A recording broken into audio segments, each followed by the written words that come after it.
Niko na ujumbe jioni ya leo ambaye kichwa chake ni swali: utakwenda wapi baada ya kufa? Narudia, niko na ujumbe jioni ya leo ambao inauliza kama swali: utakwenda wapi baada ya kufa kwako?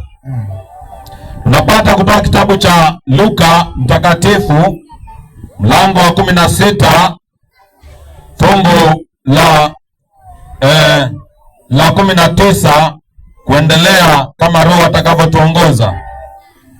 Yesu ndiye alikuwa akiongea kuhusu maneno haya, akasema katika Luka 16:19 akasema, palikuwa na mtu mmoja tajiri aliyevaa nguo za rangi ya zambarau na kitani safi, na kula siku zote kwa anasa.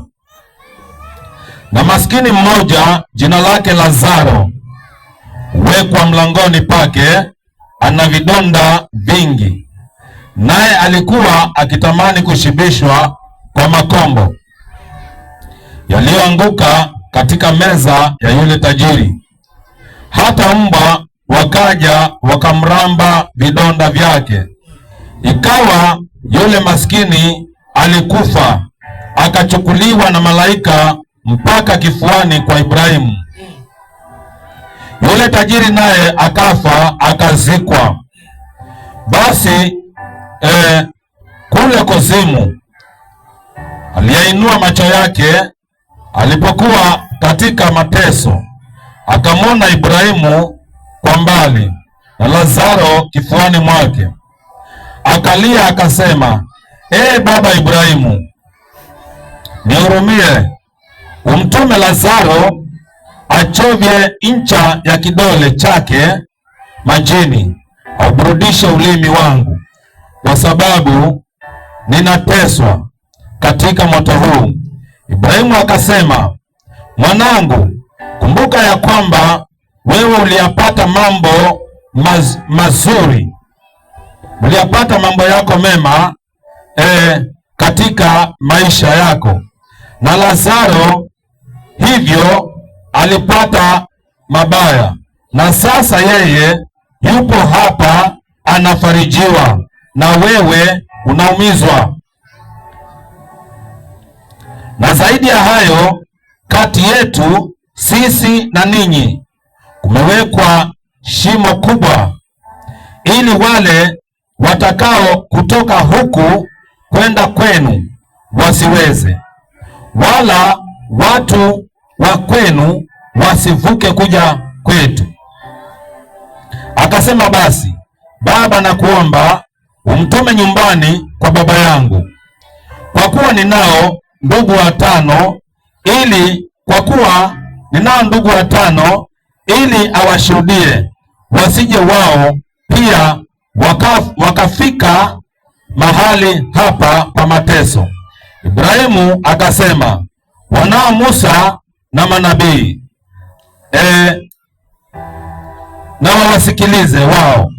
Akasema, la, baba Ibrahimu, lakini kama akiwaendea mtu atokaye katika wafu, watatubu. Akamwambia, wasipowasikia Musa na manabii, hawatashawishwa hata mtu akifufuka katika wafu. Bwana alibariki neno lake. Amen. Jioni ya leo nakuletea ujumbe huu ya kwamba kulikuwa na mtu mmoja aliyekuwa tajiri sana. Maandiko yanasema huyu mtu alikuwa tajiri, na kulikuwa na masikini ambaye ni Lazaro.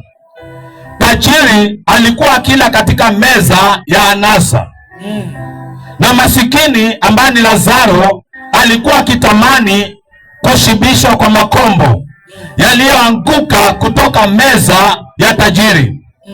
Na mbwa nao wakaja wakamramba vidonda. Basi siku moja tajiri akafa na akazikwa, na Lazaro naye akafa akachukuliwa mpaka kifuani kwa Ibrahimu.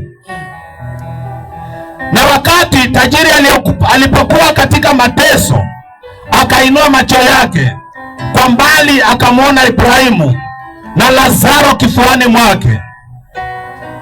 Alipoona akamwambia baba Ibrahimu, naomba mtume Lazaro achovye kidole chake katika maji au burudishe ulimi wangu, kwa maana ninateswa katika ulimi, ninateswa katika hapa nilipo katika kuzimu.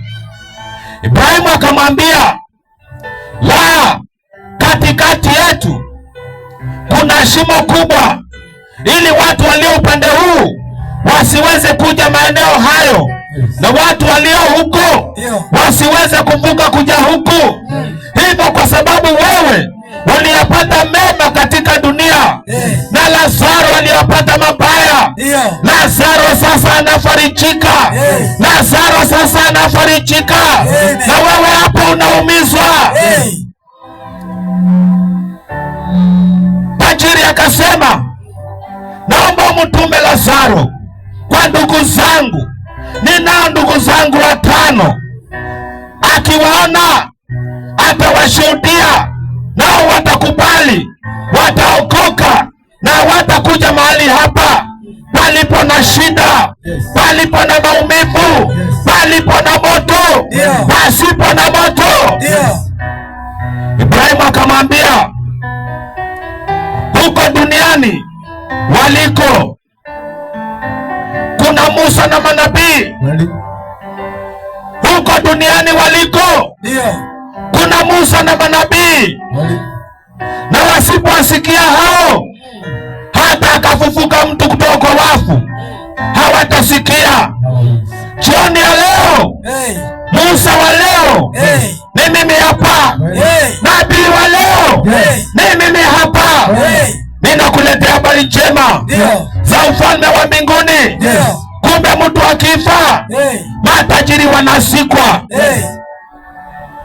Maandiko yanasema ya kwamba Lazaro akafa akachukuliwa na malaika mpaka kifuani kwa Ibrahimu, na tajiri akafa akazikwa. Kumbe matajiri wakifa wanazikwa, lakini watu waliokoka wakifa hawazikwi. Mwili ndio unazikwa, lakini wao wakifa tunakuja watu mashauri. Na ndio maana maandiko yanasema tajiri akafa akazikwa, tajiri akafa akazikwa, kwa sababu alikuwa tajiri. Namuona hapo palikuwa na gavana, hapo palikuwa na mbunge, hapo palikuwa na MCA, hapo palikuwa na rais, hapo palikuwa na Matiang'i, hapo palikuwa na wengine, hapo palikuwa na kina Murkomen, hapo palikuwa na watu wengine ambao walikuwa ni matajiri. Na walipokuja mahali pale, wakasema rambirambi zao, wakasema baada ya kutoa rambirambi, mweke mahali pema peponi.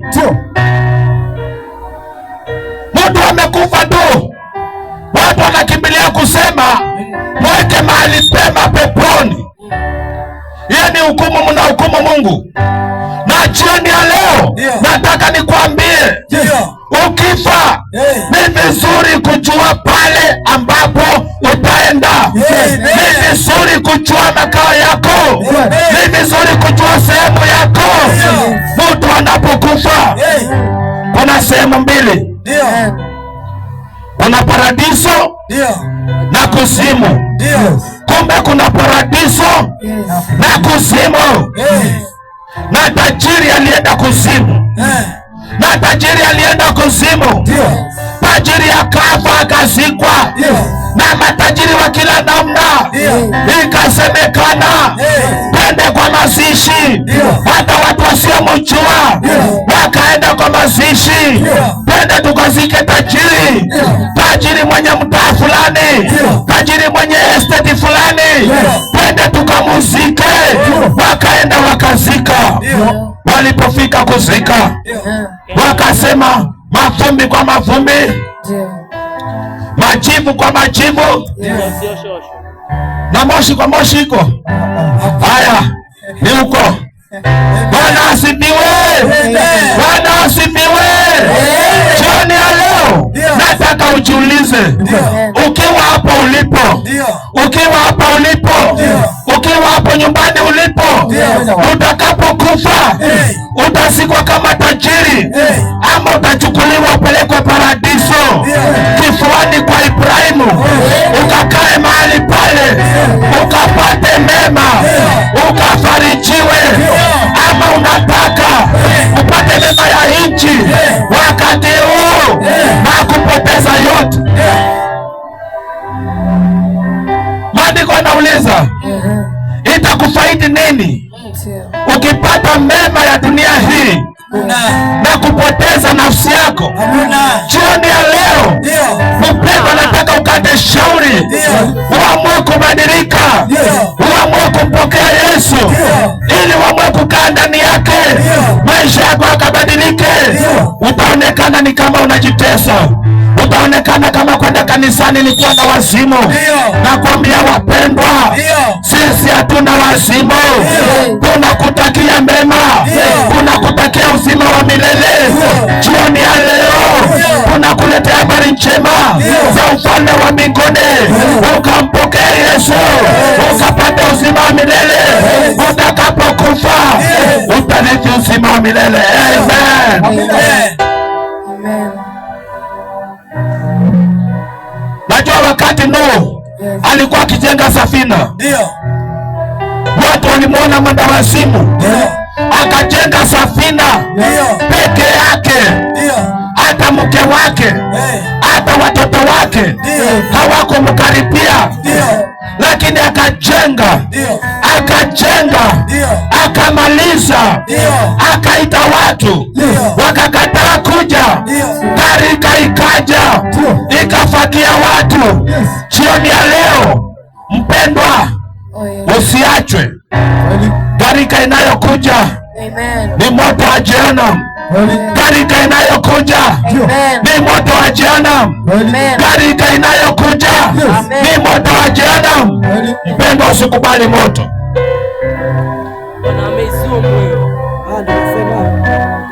Wapendwa, nawaambia na ninawashauri, musikubali moto wa Jehanamu.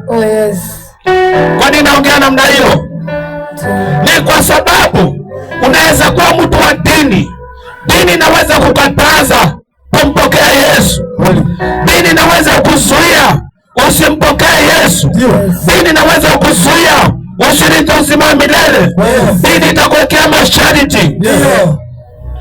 Najua kuna dini ambazo zinasema mtu akikubali kuokoka achukuliwe, awekwe hadharani, awekwe ndani ya sufuria kubwa, atokoswe na watu wakule nyama zao. Ziko dini za namna hiyo.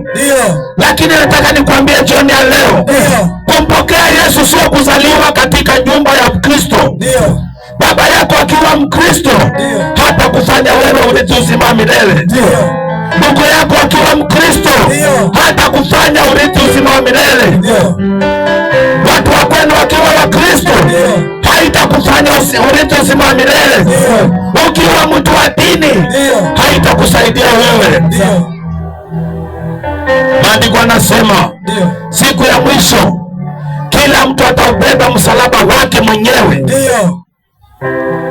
Kila mtu atabeba furushi lake mwenyewe.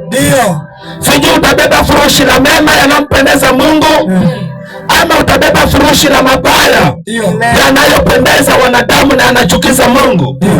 Maana tabia ya mtu ni ile anaitenda akiwa peke yake. Tabia ya mtu ni ile inafurahisha moyo wake. Lakini tabia ya Mungu ni ile inamfurahisha Mungu peke yake. Inaweza udhi wanadamu wote, lakini ikamfurahisha Mungu. Na kwa sababu Mungu alikuumba, anataka avune nafsi iliyo njema. Anataka apate watu waliobadilishwa. Anataka aone watu ambao wanaenda kwake. wake, maana aliwaumba ili akakaa na wao milele. Amen. Tajiri akafa, akazikwa, akaenda kuzimu. Lazaro akafa, akachukuliwa na malaika. Maandiko yasema ya kwamba Lazaro alipokufa alizikwa? Hapana. Maandiko yanasema Lazaro alipokufa alichukuliwa na malaika mpaka kifuani kwa Ibrahimu. Maandiko yasema ya kwamba tajiri alikufa akachukuliwa mpaka kifuani kwa Ibrahimu. Lakini maandiko yanasema na tajiri akafa akazikwa. Amen. Leo siongei kuhusu utajiri wa pesa. Siongei kuhusu utajiri wa manyumba. Pesa utaziacha hapa. Nyumba utaziacha hapa. Uchawi wako utauacha hapa. Uganga wako utauacha hapa. Kiburi chako utakiacha hapa. Utajiri wako ni kiburi ulicho nacho. Utajiri wako ni zinaa ulio nayo. Utajiri wako ni wizi ulio nao. Utajiri wako ni uchawi ulio nao. Utajiri wako ni uongo ulio nao. Utajiri wako ni maisha mabaya ulio nayo. Unaweza kuwa utajiri wako ukiona wanawake unababaika. Unaweza kuwa utajiri wako ukiona wanaume unababaika.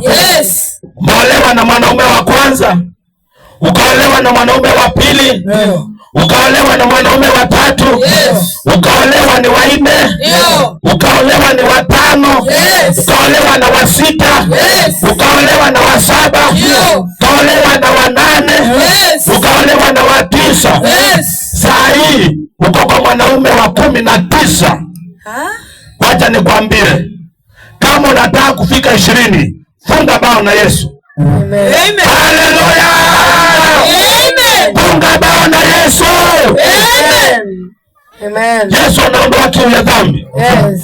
Unaweza kuwa umetamani kuacha dhambi. Ndio. Unaweza kuwa umetamani kuacha sigara. Yes. Unaweza kuwa umetamani kuacha uchawi. Ndio. Lakini vimekushinda. Yes.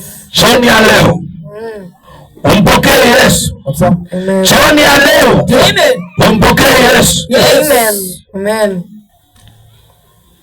Kuna mama mmoja jirani yangu, na juzi tulikuwa tukitiana moyo katika safari ya mbinguni. Amen.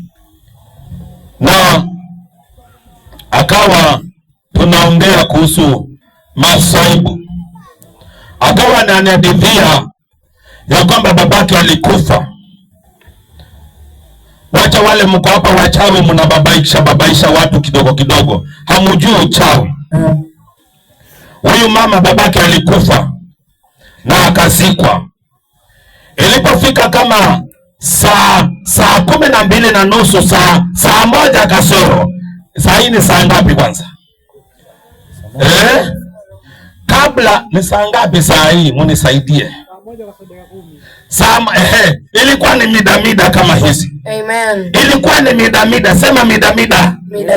Ilikuwa ni mida kama hizi. Bwana asifiwe. Amina. Kule kwao wachawi wanaanza kuperform. Giza likiingia tu, punde likiingia tu, kila mtu ako nyumbani kwake. Kule kwao, kama unafanya kazi kwa serikali, unaachiliwa mapema urudi nyumbani, maana wachawi huanza kuperform giza likiingia. Amen. Mida hizi wakaona, na kule kwao huonekana nyang'au ndio huonekana mtu akifa. Kukatokezea machibo wawili, naye alikuwa pale karibu na kaburi, maana jiko lilikuwa pale kando, na kule kwao wakisika mtu washa moto siku kadhaa pale kaburini. Na sikuuliza ni kwa nini. Na kwa sababu ameokoka, akawa ametulia pale tu jikoni, anatafakari neno la Bwana, anatafakari mapenzi ya Bwana, anatafakari mema ya Bwana. Ukatokea majibu wawili. Na majibu wawili walipotokezea, ghafla kukatokea kivumbi, kulikuwa na stima ikakuwa mataa yakazima yote, muda wote stima ikaenda. Akapigia mume wake simu haraka sana, alikuwa sokoni, akamuuliza stima imekatika huko, akasema hapana, na transformer ni moja, na wamepoteza stima mahali hapo peke yake. Wapendwa okokeni, wapendwa okokeni, hamujaona mambo. Aliondoka akapiga nduru akikemea mpaka pale kaburini. Mume wake akishafika, stima zikarudi. Wakangoja wakati watu wameenda kulala. Wale watu hawakulala, wengine walikaa pale kaburini. Kumbe pale kwao kama mita 100 kulikuwa na kahawa. Ile kahawa, wale wachawi wakasimama pale, wakaanza kuperform miracles. Wakaperform miracles. Kaburi liko hapa, likavutwa na chini, ardhi ikipasuka, ikivunjika, ikavutwa mpaka kwa kahawa ndani, wakatoa ile jeneza. Mpendwa, kama hujaokoka na unataka kushinda wachawi, mpokee Yesu jioni ya leo. Yesu ndiye njia ya uzima. Yesu ndiye njia, kweli na uzima. Wote wanaompokea hawateswi ni wachawi, hawateswi ni waganga, hawasumbuliwi na masimango. Asubuhi walipoamka, wakakuta ardhi pale kaburi ilikuwa ardhi imebomoka mpaka kule kwa kahawa ndani.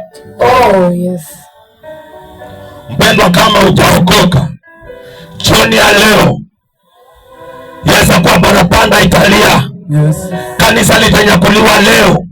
Na kama utakuwa umeokoka na wewe ni mmoja wa mwili wa Kristo, wewe ndiwe kanisa la Kristo. Hili ni jengo tu, lakini waliokoka hao ndio mwili wa Kristo. Waliokoka hao ndio wa Kristo. Umpokee Yesu katika maisha yako. Naomba wapendwa, kama kuna mmoja katikati yetu unahisi wewe hujaombewa sala ya toba, ukampokea Yesu. Na kama ulimpokea mzaa. Jioni ya leo mpokee Yesu. Jioni ya leo pokea Yesu. Jioni ya leo pokea Yesu. Haleluya. Haleluya. Wale ambao mko hapo unasikia sauti hii na hujaokoka, na unajua kwa vyovyote vile unatangazana kwamba umeokoka, na wewe umeokoka kimchezo. Umeokoka kwa sababu baba yako ni Mkristo. Umeokoka kwa sababu mama yako ni Mkristo. Umeokoka kwa sababu nyanya yako ni Mkristo. Lakini hujaombewa sala ya toba kwa kukubali wewe mwenyewe. Jioni ya leo mpokee Yesu. Bwana asifiwe. Bwana asifiwe. Kwa Kikamba tunasema kule kwetu, kitanichuka. Kitu usichokijua huwa kinakuja. Kama hujampokea Yesu wewe mwenyewe kwa nafsi yako kupitia kwa sala ya toba, leo pokea Yesu. Yesu anataka abadilishe maisha yako. Yesu peke yake ndiye anaweza kukutetea. Yesu peke yake ndiye anaweza kukupigania. Bwana asifiwe. Siku moja nilisafiri, nikaenda town fulani ambayo sitaitaja, na nilipokuwa nimelala, kumbe kuna mchawi alikuja kuperform kwa dirisha pale nimelala. Anataka kuperform miracles. Akaja, nasikia tu pale kwa dirisha kutu, nasikia tu pale kwa dirisha kutu, nasikia. Najiuliza ni nini? Kuanzia saa 3 mimi nimesoma Biblia, nikaimba worship zangu, nikaomba, nikajituliza pale kwa kitanda na tafakari mapenzi ya Mungu. Na kutafakari sio kufikiria. Kuna tofauti ya kufikiria na kutafakari. Mimi nikawa na tafakari kama mpaka saa 6 hivi saa 7. Nikitaka kulala najiuliza, hii dirisha haijafungwa vizuri ama ni vipi? Nikikaa nasikia nikikaa nasikia Amen. Nikasema hebu acha nifungue hii dirisha niangalie, nikuse nisikie. Kuikusa hivi dirisha imekamata kisawasawa. Nikasema wacha niifungue polepole. Amen. Sikusema maneno, nilifungua. Bwana Yesu asifiwe. Amen. Kwa maana Bwana ndiye mchungaji wangu. Amen. Sitapungukiwa na chochote. Nilikuwa na ujasiri wa kutosha. Oh, yes. Nikafungua polepole dirisha. Yes. Nilipofungua nikajua nimefungua ile konzi. Inaitwa konzi ama inaitwaje? Kwa Kikamba inaitwa konzi. Inaitwaje ile kitu ya kufungua? Tumbu. Kufungua tumbu. Nikasema wacha nifungue na nguvu dirisha. Kufungua hivi niliona mwanamke alikuwa mnono. Alikuwa uchi. Nikamgonga mgongo, akatoka mbio. Nikamwambia nyosha hivyo hivyo. Enda hivyo hivyo nayo. Bwana asifiwe. Kwa sababu niko ndani ya Yesu. Amen. Si babaishwi na chochote. Amen. Bwana asifiwe. Amen. Hebu weka nyimbo ya praise hapa kidogo. Nimempata asiyebadilika. Yes. Yesu hatakubadilikia katika maisha. Amen. Yesu hatakuacha katika maisha. Amen. Yesu hataacha uangamie. Yesu atakuwa na wewe kila mahali unapoenda. Hatakupigania. Hata maadui wakisimama milioni moja, wewe peke yako uchone, mko wengi kushinda wale maadui. Amen. Amen.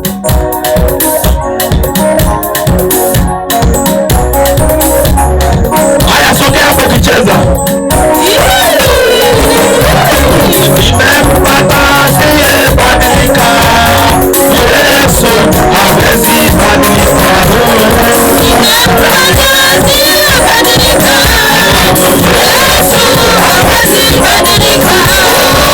Nimempata rafiki.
ya airport inakuja. Mume wako atapata pesa abadilike. Ukijaribu kuombea atakwambia nyamaza. Nyamaza, funga mdomo wako. Kama uende kwenu. Yesu peke yake ndiye hawezi badilika. Yesu peke yake ndiye hawezi kuoa. Wanaume wataoa, wanawake wataacha waume zao. Siku hiyo wanaume ndio wapenda wake zao tumepita.